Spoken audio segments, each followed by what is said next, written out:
सहनाववतु सहनौ भुनक्तु सह वीर्यं करवावहै तेजस्विनावधीतमस्तु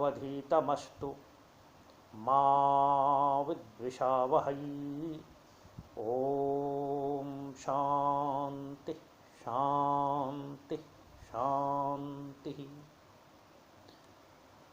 विगत कक्षा में तत्त्वमसि इस महावाक्य की चर्चा आरंभ हुई थी। यह तत्त्वमसि महावाक्य वास्तव में 4 महावाक्य हैं जो 4 उपनिषदों से लिए गए हैं। वो 4 उपनिषद 4 वेदों से संबंधित है। सामवेद से संबंधित उपनिषद है छांदोग्य उपनिषद। उसमें उद्दालक ने श्वेतकेतु को उपदेश दिया है और उसमें तत्त्वमसि शब्द कई श्लोकों के अंत में आया है। ये इसलिए इसे सामवेद का महावाक्य कहा जाता है, यद्यपि यह छांदोग्य उपनिषद में आया है। अन्य जो 4 महावाक्य हैं वह क्रमशः अहम ब्रह्मास्मि, यह यजुर्वेदीय जो बृहदारण्यक उपनिषद है उस बृहदारण्यक उपनिषद में आया है, इसलिए इसे यजुर्वेद का महावाक्य माना जाता है। इसी प्रकार से अयम आत्मा ब्रह्म, यह अथर्ववेदीय उपनिषद मुंडक में आया है और मांडुक्य में भी आया है, इसलिए अथर्ववेद के महावाक्य के रूप में कहा जाता है। चौथा महावाक्य प्रज्ञानम ब्रह्म, यह ऋग्वेदीय उपनिषद ऐतरीय उपनिषद में आया है और इसलिए इसे ऋग्वेद का महावाक्य कहा जाता है। वेदांत में 4 महावाक्य हैं। इसमें से जो तत्त्वमसि महावाक्य है उसके अर्थ की चर्चा प्रारंभ हुई है, जिसमें उन्होंने 3 बातें विगत कक्षा में बताई गई कि महावाक्य का अर्थ करने के लिए 3 चीज़ों की आवश्यकता होती है। पहला है पदों में समानाधिकरण का होना, दूसरा है पदार्थ में विशेषण और विशेष्य भाव, और तीसरा है जो प्रत्यगात्मा से संबंधित पदार्थ तत् और तुम हैं उनमें लक्ष्य और लक्षण भाव का होना। ये विगत दिवस की कक्षा का विषय रहा है। अब उससे आगे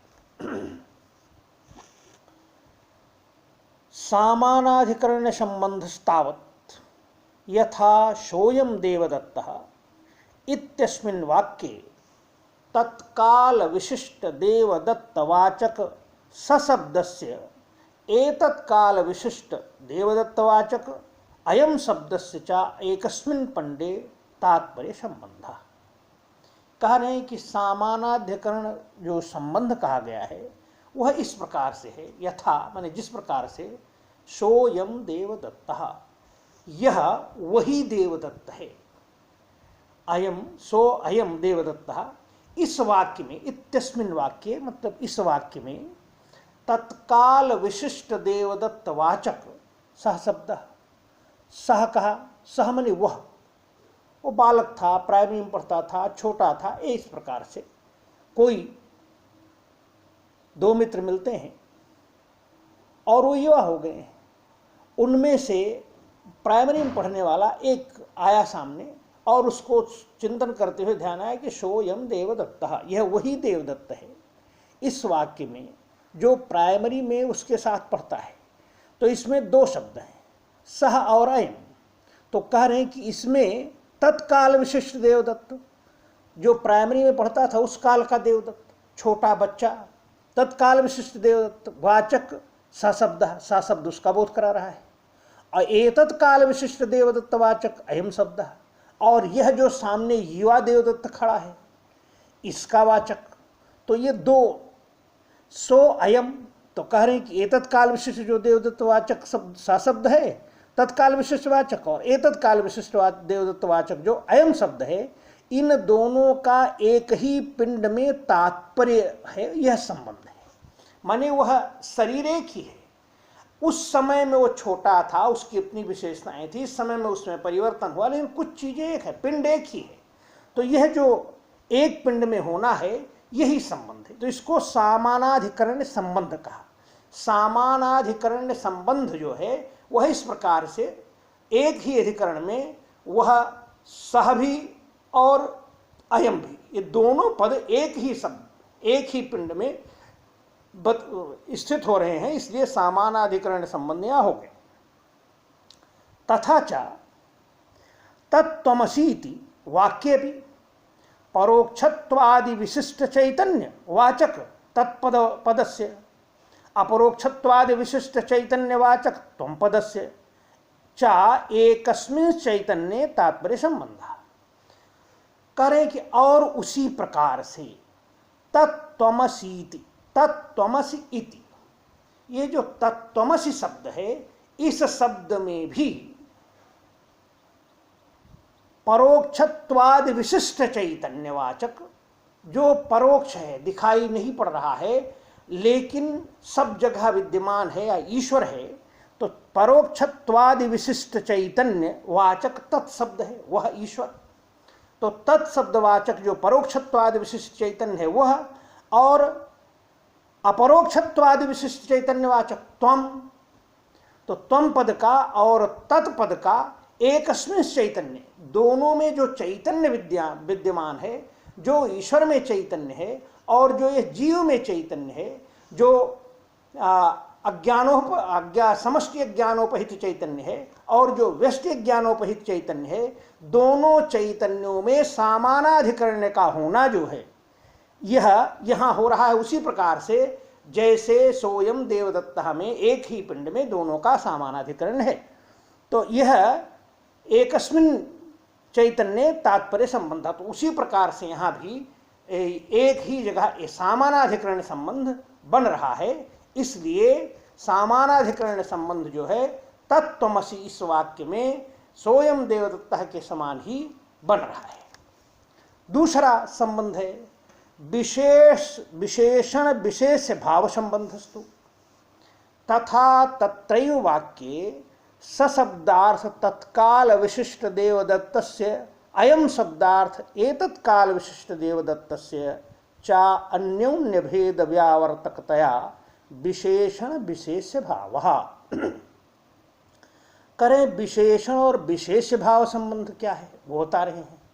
उदाहरण दे रहे हैं, यथा तत्र, यथा सोयम देवदत्ता, जैसे ये वाक्य है सोयम देवदत्ता, उसी वाक्य में स शब्दार्थ तत्काल विशिष्ट देवदत्तस्य, सह वह तत्काल विशिष्ट, प्राथमिक कक्षा में पढ़ता था, छोटा था वो देवदत्त, तत्काल विशिष्ट देवदत्तस्य, और अयम शब्दार्थ एतत् काल विशिष्ट देवदत्त, जो अयम शब्द है सो अयम, तो अयम एतत् काल विशिष्ट युवा देवदत्त, तो एतत् काल विशिष्ट देवदत्तस्य चा अन्योन्य भेद व्यावर्तकतया, इनमें जो एक दूसरे में भेद हो रहे हैं उनकी व्यावर्तकता के द्वारा विशेषण विशेष भाव संबंध है। उस काल में जो वह छोटा देवदत्त था, इस काल में जो यह युवा देवदत्त है, उसमें वह विशेषण उस समय का, तो विशेषण विशेष भाव संबंधी हुआ, जो दोनों के भेद के साथ, छोटे देवदत्त में, युवा देवदत्त में, बाल देवदत्त में, युवा देवदत्त में जो भेद हुआ है, उस भेद के साथ कुछ एकात्मता बनी हुई है, जिससे वो विशेषण विशेष भाव संबंध यहां बन रहा है। करे तथा अत्रापि, जैसे उस देवदत्त में है उसी तरह से यहां भी इस वाक्य में भी तत्त्वमसि तत्पदार्थ परोक्षत्वादि विशिष्ट चैतन्य से, तत्पद से का अर्थ जो है परोक्षत्वादि विशिष्ट चैतन्य, मायोपहित चैतन्य ईश्वर।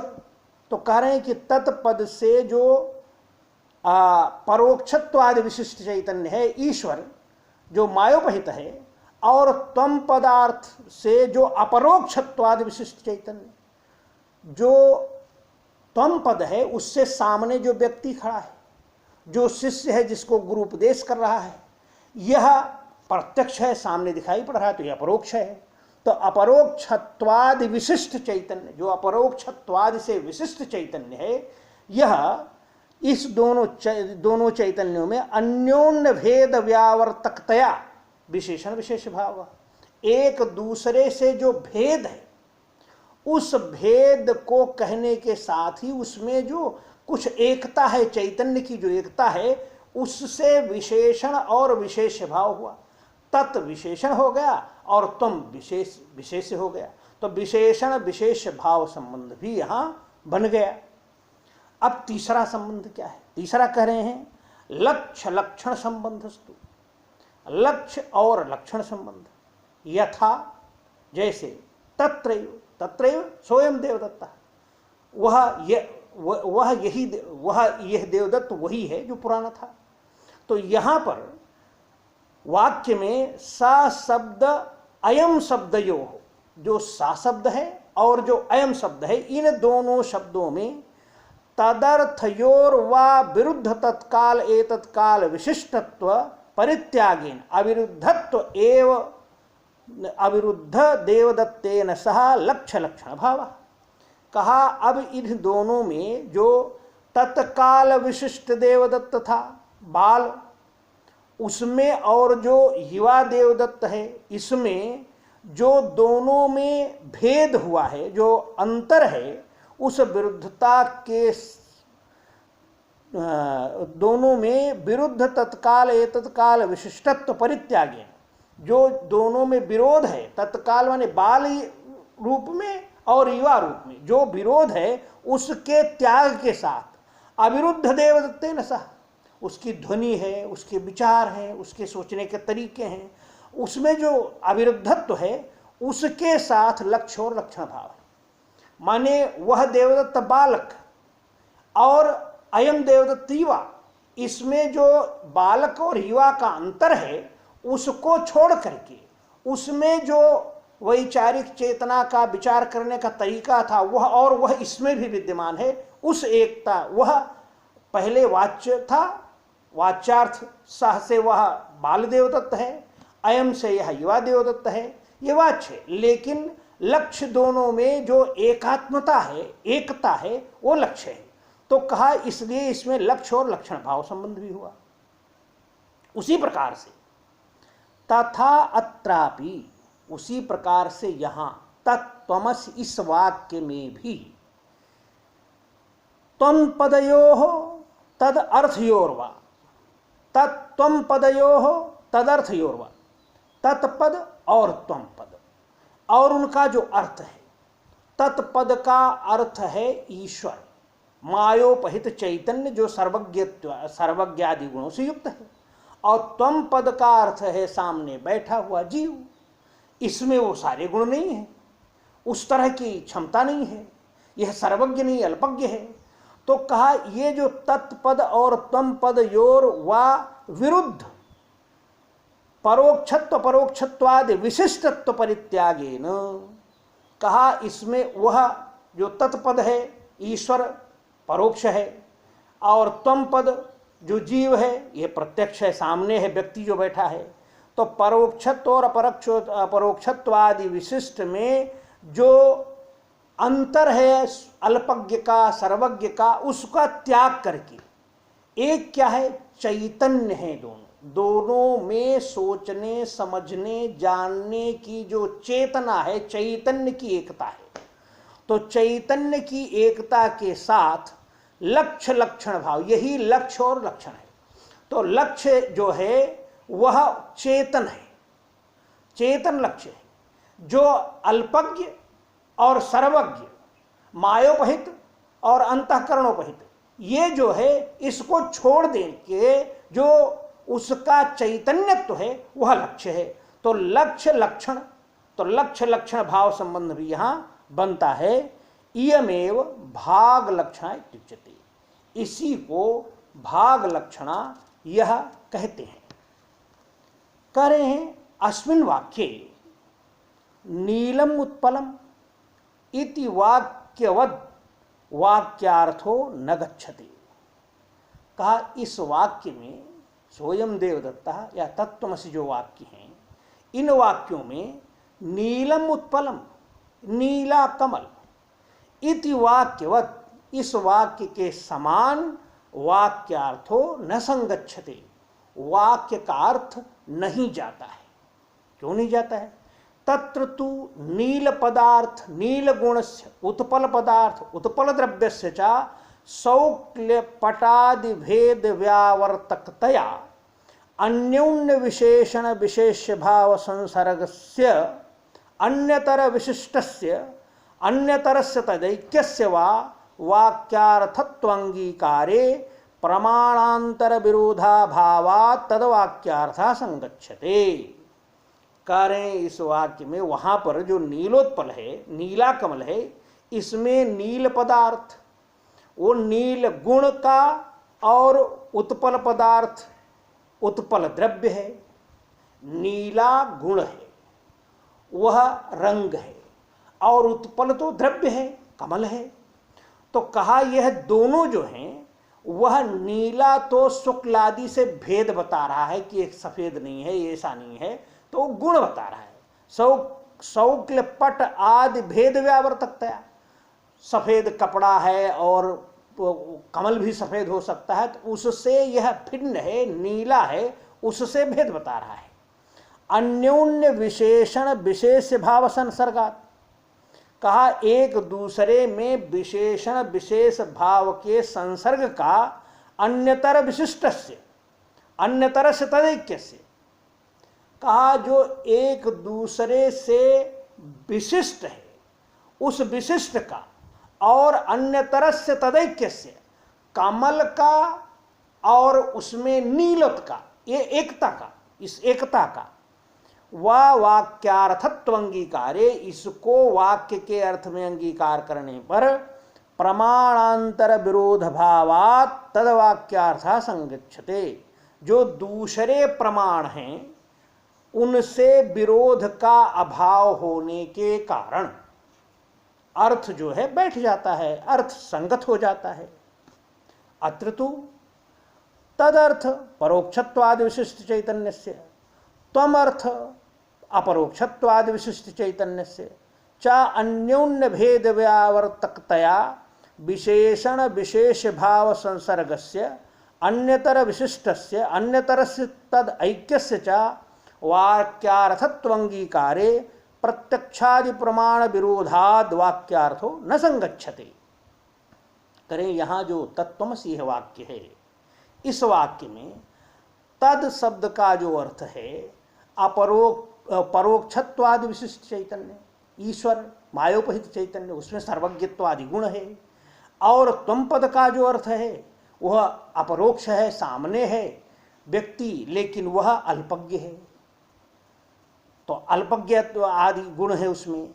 तो यहाँ अन्योन्य भेद व्यावर्तकतया, एक दूसरे में जो भेद है उसके व्यावर्तन के साथ विशेषण विशेष भाव संसर्गस्य, विशेषण विशेष भाव संसर्ग का अन्यतर विशिष्टस्य अन्यतरस्य तद ऐक्यस्य, जो एक दूसरे में भेद है और जो उनमें एकता है, वैसा अंगीकार करने पर प्रत्यक्षादि प्रमाण विरोधात, प्रत्यक्षादि प्रमाण से विरोध होगा, क्योंकि यह सामने वाला प्रत्यक्ष है, तत्पद का जो वाच्य है, लक्ष्य है, वह तो सामने नहीं है।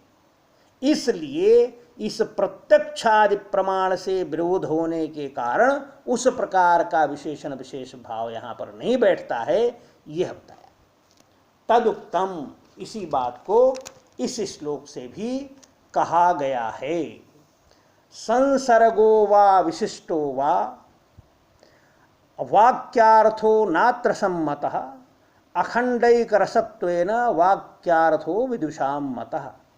यहाँ संसर्ग एक दूसरे से जुड़ा होना अथवा विशिष्ट होना, एक विशेषता की कोई समानता होना, यह मानने से वाक्य का अर्थ संगत नहीं हो सकता है।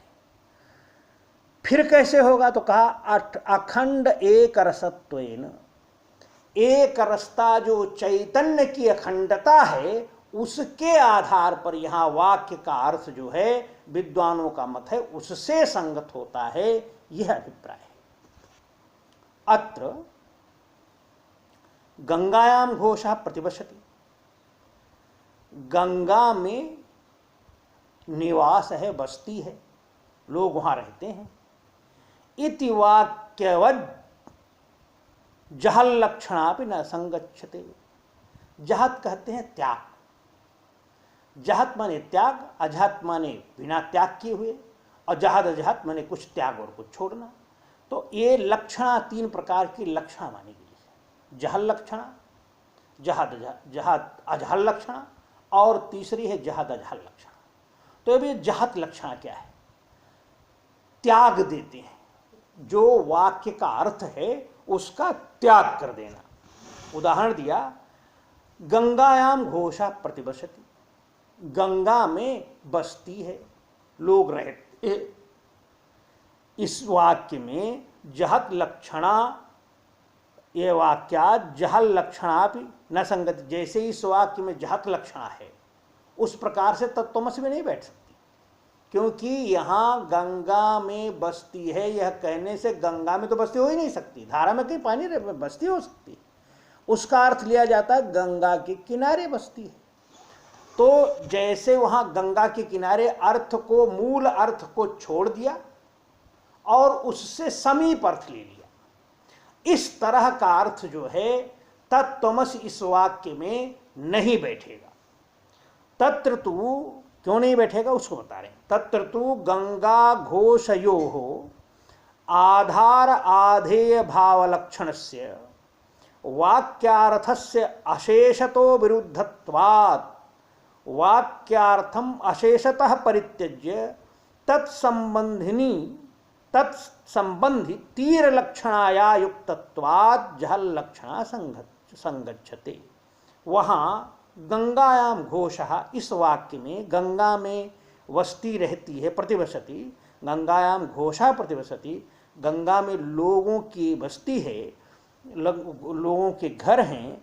इस वाक्य में गंगा और घोष, यह जो दोनों पद हैं, इसमें आधार आधेय भाव लक्षण का, आधार गंगा और उसमें आवास, घोष माने आवास, तो गंगा में आवास, यहाँ आधार आधेय, आधार गंगा की धारा है और उसमें आवास होने की संभावना ही नहीं।